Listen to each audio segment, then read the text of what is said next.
যখন আমি আপনাকে শুনতাম না তখন আমি এটা ভাবতাম যে এই যে মা বাবা আমাদের সমাজে বিয়ে করায় মানে সেই বিয়ে হলো প্রকৃতিরই একটা নিয়ম, কারণ আমরা জন্মেছি সেটাও প্রকৃতির নিয়ম। তো সমাজে যে বিয়ে হয় সেটাও একটা প্রকৃতিরই নিয়ম, আর যারা লাভ ম্যারেজ করে সেটা হলো একটা আর্টিফিশিয়াল। কিন্তু আপনাকে শুনতে শুনতে এটাই মনে হয় যে লাভ ম্যারেজ যেটা হয় সেটা প্রকৃতির নিয়মেই হয়, আর যেটা সামাজিক বিয়ে সেটা মনে হয় যেন আর্টিফিশিয়াল বিয়ে। যখন আমি আপনাকে শুনতাম না তখনই আমার বিয়ের সব কিছু হয়ে গেছে, মানে আমার সব হয়ে গেছিল, যেমন আমার স্ত্রী। তো বিয়ের পরে এখন যখন আমরা যেভাবে আপনি এটাকে এখন বর্ণনা করছেন, এই ধরনের প্রেম আমরা কখনো করিনি। ব্যাপারটা কিন্তু এরকমও নয় যে আমরা কিন্তু কখনো আলাদা হয়ে যাব। তো আমরা একসাথে থাকতে চাই, কিন্তু আপনি যেভাবে প্রেমকে ডিফাইন করেন সেরকম প্রেম আমাদের মধ্যে নেই। তো এরপর আমাদের জন্য কিছু আমরা ঘরের হোম থিয়েটারে এরকম আপনার কথা শুনি আর কি।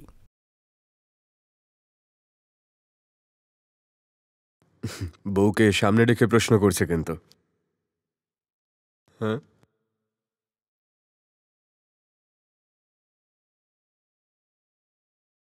দুজন মানুষ একে অপরের জন্য তাদের মধ্যে সহৃদয়তা আছে, সত্যিই এটা খুবই ভালো ব্যাপার। হুম, কিন্তু যখন কেউ কারোর ভালো চায় তখন তো একটা দায়িত্ব এসে যায় না? আচ্ছা, তুমি কি জানো এই ভালোটা আসলে কাকে বলে? না হলে শুধু চাইলে ভালোটা হবে কি করে? হুম, বাইরে আমার ধরো গাড়ি দাঁড়িয়ে আছে, গাড়ি দিয়ে কিছু অদ্ভুত শব্দ আসছে, আমি বুঝতেই পারছি না যে শহরে আদৌ পৌঁছতে পারবো কিনা। আচ্ছা, তোমাদের মধ্যে কতজন চাও যে আমি ঠিকঠাক বাড়ি পৌঁছে যাই? সবাই চাও সেটা, কিন্তু চাইলে কি হবে? ওই ওই গাড়ির ইঞ্জিনে যা যা বেসিক ফাংশন সেগুলো কিছু তো জানতে হবে না? কিন্তু যদি শুধু গাড়িটার সামনে সবাই মিলে গিয়ে দাঁড়িয়ে বললাম যে আচার্যজিকে বাড়িতে একেবারে পৌঁছে দাও, তাহলে কি পৌঁছে দেবে? চাওয়াতে কি এসে গেল? তো যারা সবকিছু পেতে চায় তাদের এটা বোঝা দরকার যে শুধু চাইলেই কিছু হয় না। মনের জটিলতা, মনের যে খেলা, তার জ্ঞান প্রাপ্তি করা উচিত, তবেই অন্য কারুর ভালো করতে পারবে। না হলে বিষয়টা খুব আফসোসের হয়ে যাবে যে মানুষ তো চায় অন্যজনের ভালো করতে, কিন্তু অজান্তেই তাদেরকে আঘাত দিয়ে ফেলে। নিজেরই ভালো আমরা করতে পারি না, তো অন্যের ভালো কি করে করব? হুম, প্রশ্নের শুরুতেই ছিল যে কোনটা প্রাকৃতিক, লাভ ম্যারেজ না অ্যারেঞ্জ ম্যারেজ, এইসব। দেখো, এই যে অ্যারেঞ্জ ম্যারেজ হয় না, এটা সাধারণত পরিবারের একটা মায়া থেকে হয়, আর যাকে লাভ ম্যারেজ বলা হয় সেটা স্ত্রী পুরুষের আপোষের মায়া থেকে জন্ম নেয়। এবার তোমার কোন মায়া চাই সেটা বেছে নাও। একটা বিবাহ হচ্ছে যেখানে পরিবারের সদস্যরা এবং বাকি সব আত্মীয়রা একসাথে হয়ে নিজেদের মতো করে একটা সিদ্ধান্ত নেয় যে তুমি কার সঙ্গে থাকবে। এখানে অঙ্কটা তারা করে। আর আরেকটা বিবাহ যেখানে স্ত্রী পুরুষ আপোষের জন্যই তৈরি হয়ে থাকে, সেখানে তাদের অঙ্ক চলতে থাকে। কিন্তু এই অঙ্কটা আদতে কেউ করতেই পারে না। এবার তুমি কোন পদ্ধতিতে অঙ্কের পরীক্ষায় ফেল করবে সেটা তুমিই বেছে নাও। হুম, আরে প্রেমই যেখানে জানো না সেখানে লাভ ম্যারেজ করবে কি করে? একইভাবে ফ্যামিলির লোকেদের জিজ্ঞেস করলে যে আয়োজনের মানেটা কি, এই শব্দের আসল অর্থটা কি, তুমি বলবে যে অ্যারেঞ্জড ম্যারেজ। তো কে এই অ্যারেঞ্জমেন্টটা করে, ব্যবস্থাটা করে, সেটা কি জানো তুমি? তারাও কিন্তু জানে না। তো তাদের করা এই যে অ্যারেঞ্জমেন্ট, সেটার ওপরে ভরসাটা কি করে করছো?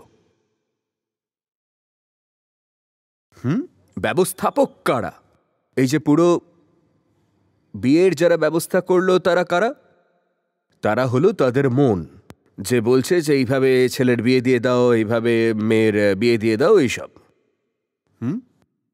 মনই তো সব ব্যবস্থা করেছে না?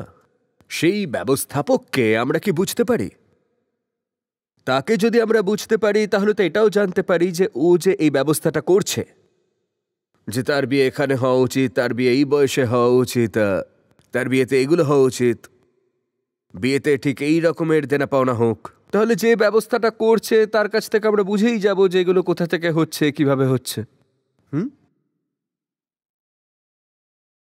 একইভাবে একটা ছেলে মেয়ে আপোষে যখন বলে যে আমরা ভালোবেসে ফেলেছি, তো প্রথমে আমরা তো জেনে নিই যে তাদের জন্য প্রেমের অর্থটা কি।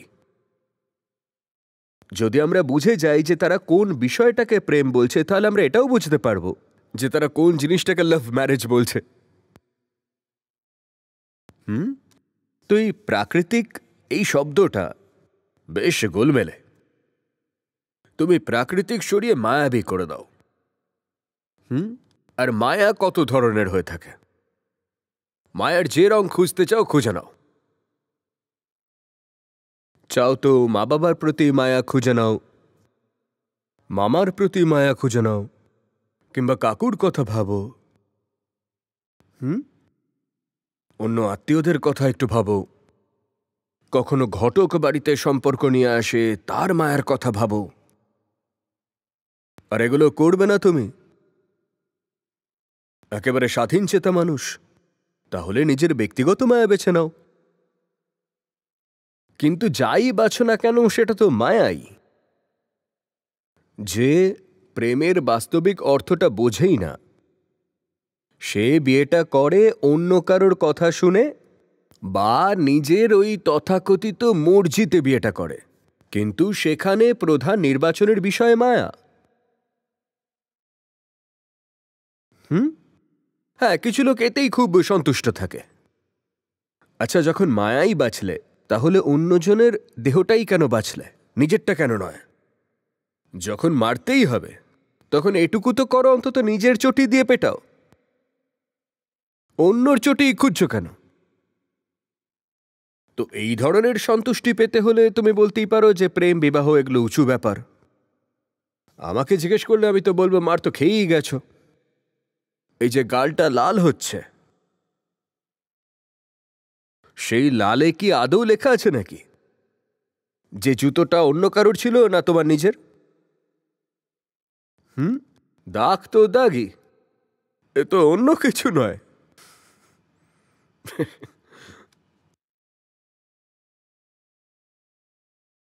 বুঝতে পারছো কিছু আমার কথা?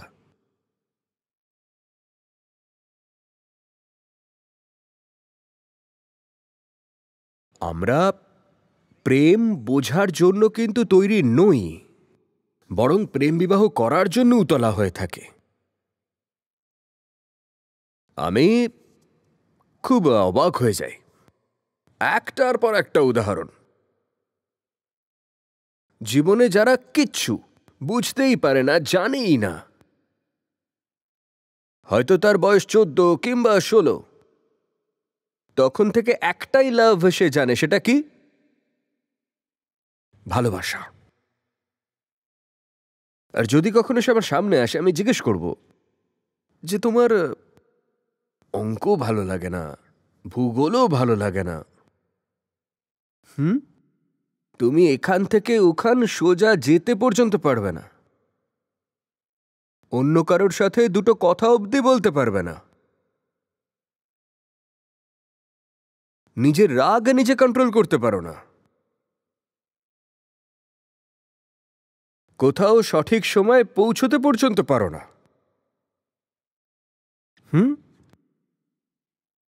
তুমি মানুষই হতে পারলে না এখনো, তাহলে তুমি প্রেম করতে কোথা থেকে শিখলে? এই প্রেম এমন একটা জিনিস যেটা করার জন্য কি কোনো যোগ্যতাই লাগে না। কি সব বলছে আচার্যজি, তুমি এসব কিছু বুঝবে না, এসব মনের কথা, মনের। তোমার মতো ব্যক্তিদের এগুলো মাথাতেই আসবে না।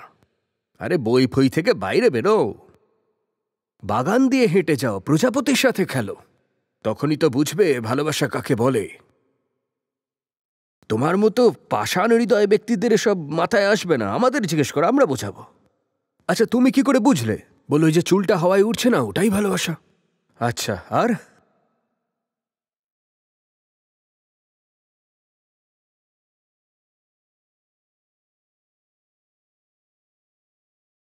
এটা কিন্তু খুব আশ্চর্যের বিষয় নয়। মানে এমন প্রচুর মানুষ আছেন যারা জীবনে কিচ্ছু করতে পারেনি, তারা প্রেমটা করেছে। কি করে ভাই, কি করে, কি করে? আরে আচার্যজি, কি বলছেন? ভালোবাসার জন্য এইসব আবার যোগ্যতা, সার্টিফিকেট, এই সমস্ত হয় নাকি কিছু?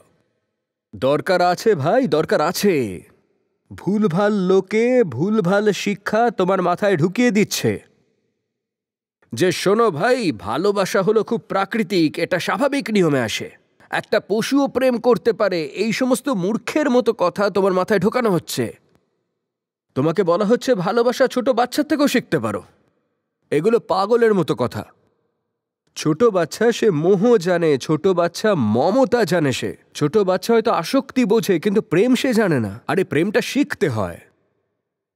মানুষই একমাত্র প্রাণী যে প্রেমটা জানে। তুমি বোকার মতো বলছো যে জানোয়ারও প্রেম করতে জানে না। ভাই, পশু প্রেম করতে জানে না, সে সুরক্ষার কথা বোঝে। তুমি বলবে না না, আমার ঘরে টমি আছে, ও আমাকে খুব ভালোবাসে। তুমি ওকে খেতে দাও, তাই ভালোবাসে। কুকুর তো তাই করে। কুকুরের আগে ভেড়াও এরকম করত, মানুষের সঙ্গে সঙ্গেই থাকতো। মানে ওদের প্রবৃত্তিটাই এমন হয়ে গেছে যে যেন তারা মানুষের সাথেই থাকবে। ও যেই তোমাকে দেখবে মাথাটা হেলিয়ে দেবে, কারণ প্রকৃতি ওকে বুঝিয়ে দিয়েছে যে তার জীবনটাই এই কথার উপর নির্ভর করছে যে মানুষ তাকে খেতে দিল নাকি দিল না। কি আমি ঠিক বলছি নাকি না? আচ্ছা, প্রতিবেশীর কুকুর তোমায় দেখে ভালোবেসে তোমার কোলে এসে বসে কি? তখন তো দেখলেই একেবারে পালিয়ে যাও, বুলডগ। আরে নিজের যেই হলো সেটা ভালোবাসার হয়ে গেল। আয়, ব্যাস বললে, এসে তোমার মুখ চাটতে শুরু করলে, আর তুমি বললে জানোয়ার কত প্রেম জানে।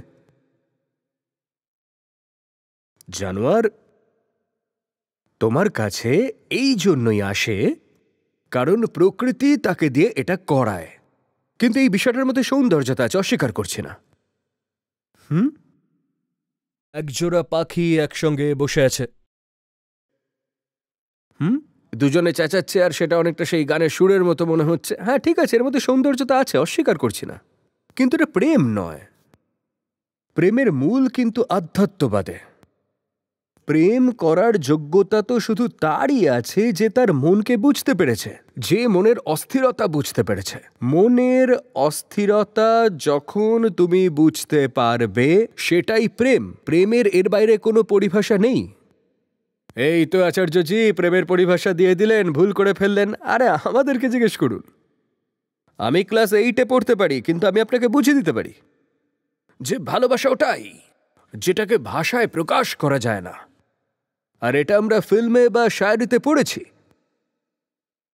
তুমি মূর্খ, তোমার ফিল্ম মূর্খ, তোমার শায়রি মূর্খ।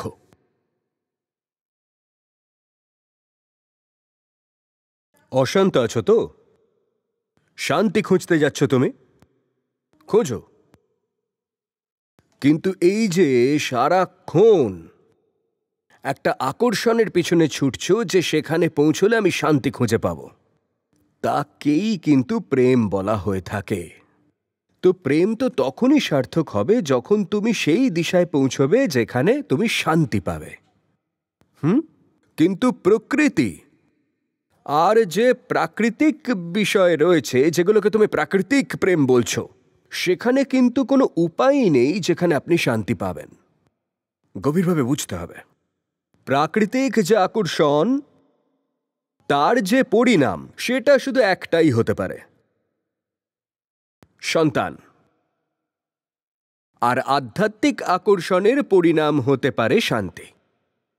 এই জন্য প্রাকৃতিক আকর্ষণ শুধুমাত্র পুরুষ বা স্ত্রী এবং স্ত্রী বা পুরুষের মধ্যেই হয়ে থাকে,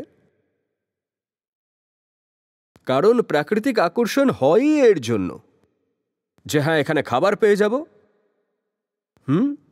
কিংবা বাড়ি পেয়ে যাব, সুরক্ষা পেয়ে যাব, বা সেক্স হবে, সন্তান হবে আমাদের। প্রাকৃতিক আকর্ষণ এইসব কারণে হয়ে থাকে। আধ্যাত্মিক আকর্ষণ কি জন্য হয়ে থাকে? তার একটাই কারণ, সেটা হলো শান্তি পাওয়া। বুঝতে পারছো কথাটা? তো যারা বলে না যে আমি তো তার উপর প্রাকৃতিক ভিত্তিতেই আকর্ষিত, বা ওই প্রেম তো প্রাকৃতিক, সব জীবের মধ্যেই হয়ে থাকে, ওই যে প্রেমের কথা হচ্ছে না, সেটা প্রেমের খুব কম পরিভাষা। ছোট বলা ঠিক নয়, এটা একটা ভুল পরিভাষা। একে প্রেম বলাই উচিত নয়। ওটা ওই এমনি এমনি কিছু না। তো প্রেম করার জন্য একটা যোগ্যতা লাগে।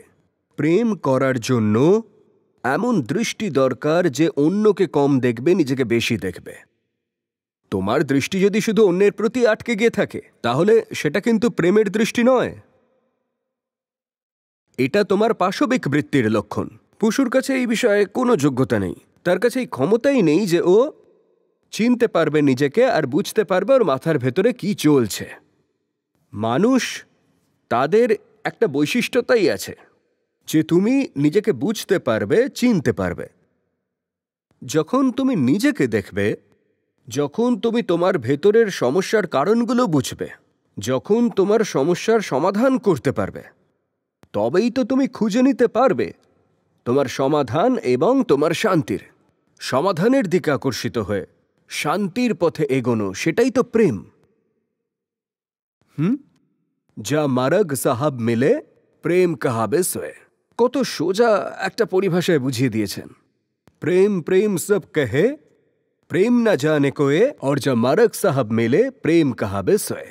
খুঁজে পেতে হবে যে তোমার এখন যে অনুভব হচ্ছে, সেটা কি প্রেমের নাকি অন্য কোনো কিছুর। তো এইভাবে চিনতে হবে যে যে রাস্তায় তুমি এই প্রেম খুঁজছো, তোমার সেই রাস্তায় কি তুমি প্রেম পাচ্ছ?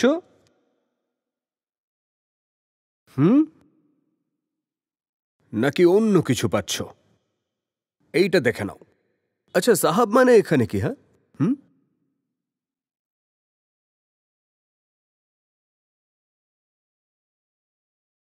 মুক্তির অবস্থানকে সাহাব বলা হয়, শান্তিকে সাহাব বলা হয়েছে। আমরা তো প্রেমের নামে আরো বেশি বন্ধনে জড়িয়ে পড়ি। আর জ্ঞানী গুণীরা বলে গেছেন যে প্রেম মানে সেই দিকে যাওয়া যেখানে স্বাধীনতা পাওয়া যাবে। যার সাথে থাকলে এই স্বাধীনতা পাওয়া যাবে, ব্যাস সেই প্রেমের ক্ষেত্রে যোগ্য। যার সাথে থাকার জন্য বন্ধন বেড়ে যাচ্ছে, বুঝবে সেখানে বিপদ আছে। এবার জিজ্ঞেস করতে পারো যে আমরা তো স্বামী স্ত্রী,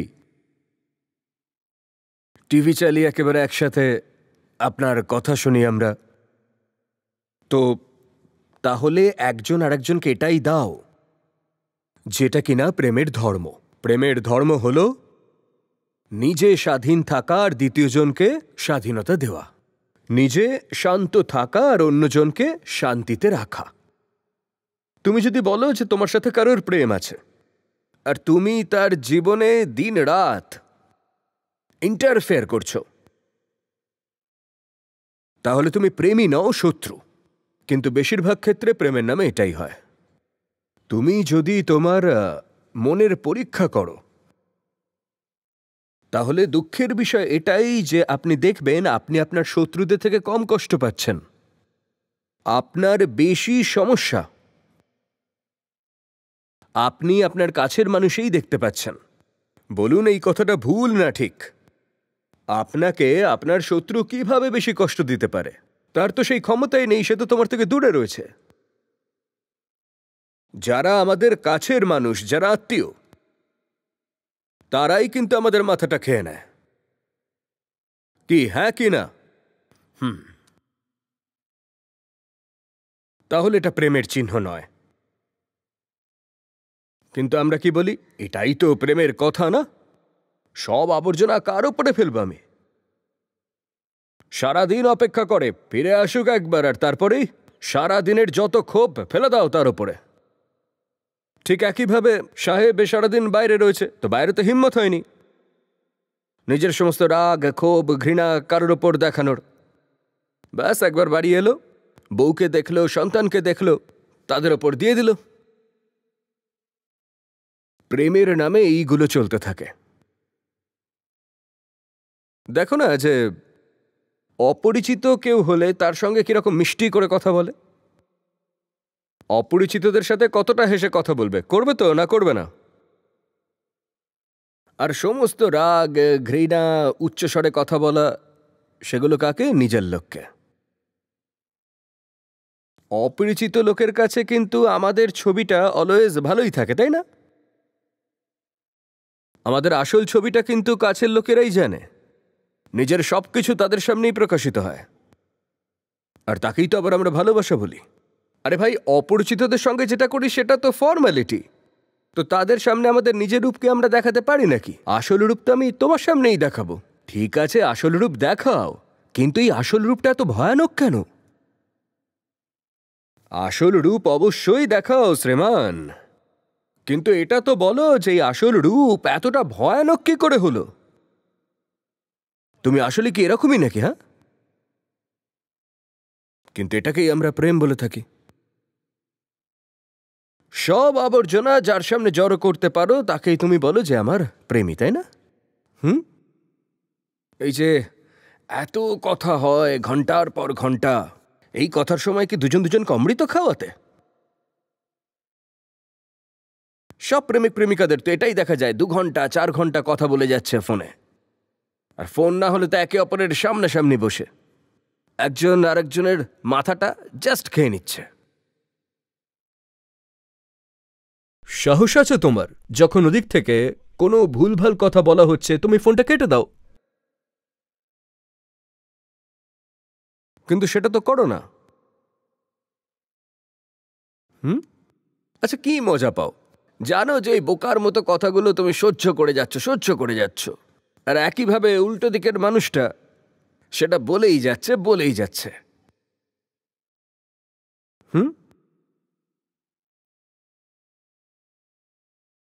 আর হঠাৎ করে যদি কেউ চলে আসে, তাকে তুমি বলবে, আরে তোর পাথরের মন, তুই বুঝবি না, এইসব সহ্য করাটাই হলো প্রেম।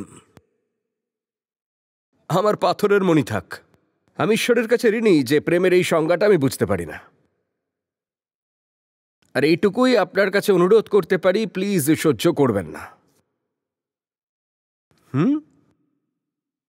আমাদের গুরুজনেরাও অনেকেই অনেক কথা এই বিষয়ে বলে গেছিলেন, সেটাই আমি সোজা করে বলে দিচ্ছি। কি, কাউকে ধাক্কা দিও না, নিজেও ধাক্কা সহ্য করো না।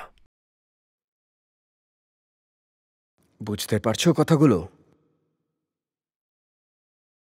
কেউ যে তোমার আজ প্রেমী হয়েছে, তার সাথে তুমি একটা সম্পর্কে এসে গেছো, বা কারোর সাথে তোমার বিয়ে হয়ে গেছে, তুমি কারোর স্ত্রী বা স্বামী হয়ে গেছো, তার মানে তো এই নয় যে তুমি তার সামনে একেবারে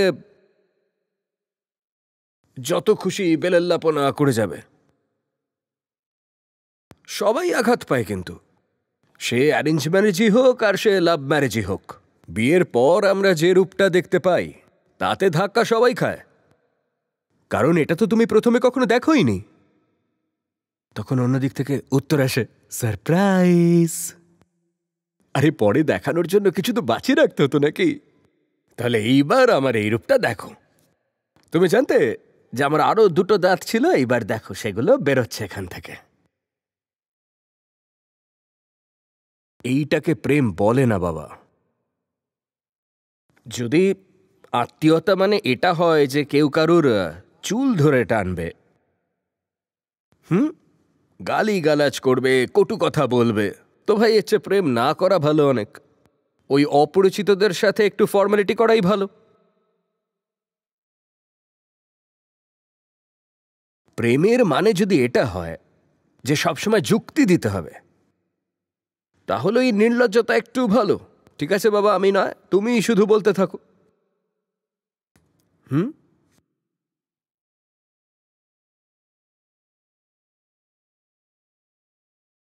মানে অনেকের মধ্যে এটা দেখতে পাওয়া যায় যে একটা ছেলে মেয়ে পাগল হয়ে যাচ্ছে যে এখন তারা প্রেমিক প্রেমিকা নেই, স্বামী স্ত্রী হয়ে গেছে, আর দুজন দুজনের মধ্যে ক্রমাগত ঝামেলা করে চলছে। স্বামী স্ত্রী হয়ে গেলে এটা যেন অধিকার হয়ে যায় যে এবার দুজনে মিলে যা যা ঝামেলা করার আছে ঝামেলা শুরু করে দাও। যতক্ষণ প্রেমিক প্রেমিকা থাকো ততক্ষণ অন্তত কিছু একটা লিমিট থাকে। মানে এই কারণেই লিমিট থাকে যে খুব বেশি কিছু করলে যদি ছেড়ে চলে যায় তখন কি হবে। কিন্তু এটা যখন হয়ে যায় যে সে আর কোথাও যাবে না, মুরগি একেবারে খাঁচার মধ্যে ঢুকে গেছে পুরো, ব্যাস ঝামেলা শুরু করে দাও তখন। আবার তখন বলা হবে, আরে তার সঙ্গেই তো করবো যে আমার নিজের লোক। নিজের জিনিসই তো ভাঙা যেতে পারে।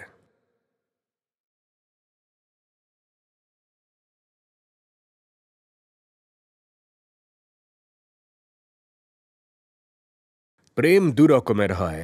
এক ধরনের প্রেমে যেখানে তুমি উল্টো দিকের মানুষটাকে তোমার নিজের একেবারে নিকৃষ্টতম রূপটাকে প্রকাশ করে থাকো, এটা একেবারে সাধারণ প্রেম। যে প্রেমের মানেই হচ্ছে যে তুমি দ্বিতীয় জনের সামনে নিজের সবথেকে কুৎসিত, সবথেকে কদর্য, সবথেকে বিকৃত রূপ দেখাতে পারো, একেবারে কোনো কিছু আড়াল না করে। এইটা হলো সাধারণ প্রেম। আর আরেকটা প্রেম যেখানে তুমি তোমার নিজের দায়িত্ব নিতে পারো। এই কথাটাকে নিজের ধর্ম হিসাবে ভাবো যে যদি প্রেম করি তাহলে দ্বিতীয় জনকে নিজের শুধু ভালো রূপটাই দেখাবো। এবার এই দু ধরনের প্রেমের মধ্যে কোনটা করবে সেটা বেছে নাও তুমি। প্রেম কিন্তু খুব দায়িত্বশীল। যাকে ভালোবাসবে তাকে আরো উন্নীত করো, যাকে ভালোবাসো তাকে এমন উচ্চতায় নিয়ে যাওয়ার চেষ্টা করো যেটা সাধারণ মানুষের পক্ষে সম্ভব নয়।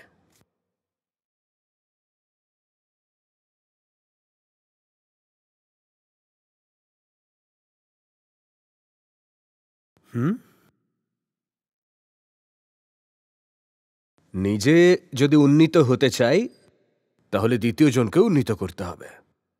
এটাই হলো প্রেম।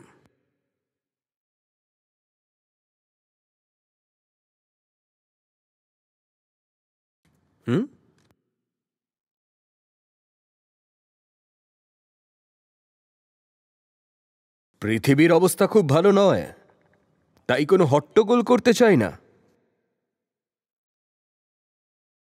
শুধু উন্নীত হতে হবে।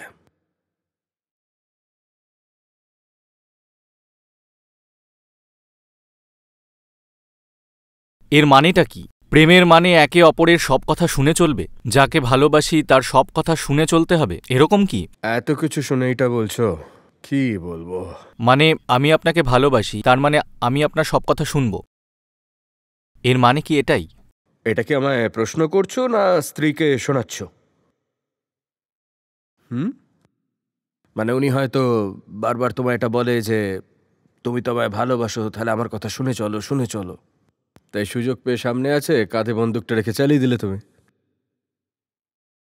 না হলে তোমার প্রশ্নের তো আমার কথার সঙ্গে কোনো সম্পর্কই নেই। মানে এতক্ষণ কথা বলার পর আমি কি এরকম কোনো ইঙ্গিত দিয়েছি যে অন্যের কথা মানা মানি সেটাকে প্রেম বলে? এরকম বলেছি নাকি? তুমি ওর কথা শুনছো, ও তোমার কথা শুনছে, কিন্তু কেউই দুজনে আর আপোষ করছো না, ব্যাস শুরু হয়ে গেল ঝামেলা। হ্যাঁ,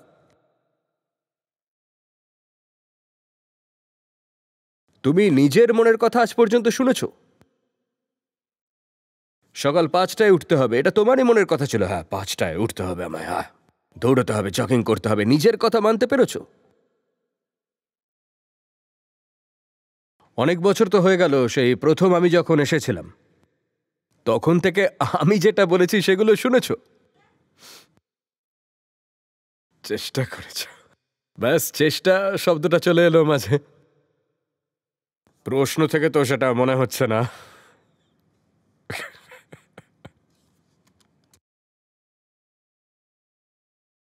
এই ভুল ভাবনায় কেউ থেকো না যে অন্যের কথা শোনা মানেই সেটা প্রেম। এই ভুল ধারণাতেও থেকো না যে তোমাকে কেউ ভালোবাসা মানে সে তোমার সব কথা শুনবে এবং তোমার ইচ্ছায় সে চলবে। এটা সবথেকে বড় একটা ভুল ধারণা। মানে আমরা এটাই ভেবে থাকি যে তুই তো আমাকে ভালোবাসিস না, তাহলে আমার সমস্ত ইচ্ছা কিন্তু তুই পূরণ করবি। তার মানে বিষয়টা তো সেই তোমার কথা শুনতেই হলো। তুমি দিনকে যদি রাত বলো, আমিও রাত বলবো।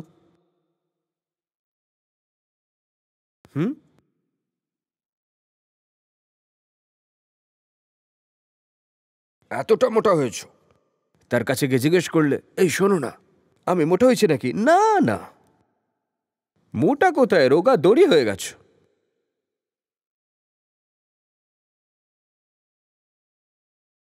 দ্বিতীয় জনের কথা শোনা নয়, দ্বিতীয় জনের কাছে সত্যটা পৌঁছে দিতে হবে। আর তাতে মন খারাপ হলে হবে, আঘাত যদি পাও তো পাও। সত্য বলার জন্য সেই রকম মানুষ চাই, আর সত্য বলার জন্য প্রেমপূর্ণ মানুষ চাই। দ্বিতীয় জনের কথায় হ্যাঁতে হ্যাঁ মিলিয়ে তাকে ধোঁকা দেওয়াটা এটা খুব সহজ, কি তাই না? মানে কেউ তোমার কাছে এলো একটা কথা বলতে, আর তুমি বলে হ্যাঁ ঠিক ঠিক ঠিক ঠিক ঠিক। তোমার কাছে কেউ এসে বললো, আরে জানেন তো এই পেছনে যে মিসেস গুপ্তা একেবারে ভালো নয়। হ্যাঁ হ্যাঁ, ভালো না ভালো না ভালো না, একদম ভালো না। আরে আমি তো সহ্যই করতে পারি না। একদম ঠিক বলেছেন, ও ভালো না। এটা তুমি ভালো করছো আদৌ? এটা তোমার কাছের মানুষের ভালো করছো কি? কিন্তু এটা অনেক সহজ বেশি। তুমি তোমার কাজ করে যাচ্ছ, আর ওদিক থেকে যা খুশি বলছে, তুমি শুধু হ্যাঁতে হ্যাঁ মিলিয়ে যাচ্ছ। কোনো অসুবিধা নেই, কোনো সমস্যা নেই এখানে। কিন্তু যখনই তুমি বলবে যে না, আমার কথাটা শোনো, এই যে সমস্যা চলছে না তোমার আর এই গুপ্তাজির, সেটা আমার মনে হয় যে দোষ দুজনেরই আছে। তো যখনই তুমি এটা বলবে তখনই কিন্তু তোমার জন্য সমস্যা তৈরি হয়ে যাবে। তুমি তো আবার দুদিকেরই দোষ ধরে ফেলছো এখন। যদি সঠিক প্রেম হয় না, তাহলে মানুষ এই সমস্যা নেবার জন্য তৈরি থাকে। তখন সে বলে যে সমস্যা হলে হবে, আমি সত্যটাই বলবো। আমি জানি যে আমি সত্যি বললে আমার ঘরে সমস্যা তৈরি হবে, কিন্তু তবু আমি সত্যটাই বলবো। সত্যি এই জন্য বলবো না যে এটা আমার অহংকার, সত্যি এই জন্য বলবো কারণ আমি তোমায় ভালোবাসি। কিন্তু যেই তুমি সত্যিটা বলবে তখনই বলবে যে বড্ড অহংকার, আমার মনটা ভেঙে দিল পুরো। আমি তো জাস্ট এইটুকু বলেছিলাম যে আমার আর ওই গুপ্তার ঝামেলায় শুধু গুপ্তারই শুধু থাকে। এ আমার এইটুকু কথাতেও সম্মতি দিল না, উল্টে আমারই দোষ দেখিয়ে দিল। কি বললো যে না, তোমার ওই গুপ্তাজির সঙ্গে যখন ঝগড়া হলো তো দোষ তোমাদের দুজনেরই ছিল। না না, খুব অহংকারী, শুধুমাত্র আমার দোষ ধরাই এর একমাত্র কাজ। কিন্তু এই কথা অহংকারের নয়, এটা ভালোবাসার। তোমাকে যে কম ভালোবাসবে সে তোমার দোষ কখনো ধরবে না। তোমাকে যদি আমি কম ভালোবাসি না, তাহলে তোমার দোষ আমি কখনো ধরব না। কথায় কথায় তোমার কেউ দোষ ধরে, তোমার দোষ বলতে বলতে তোমার চোখে সে নিজে খারাপ হয়ে যাচ্ছে। কারণ সে ভালোবাসে তোমাকে। বোঝা গেল আমার কথা?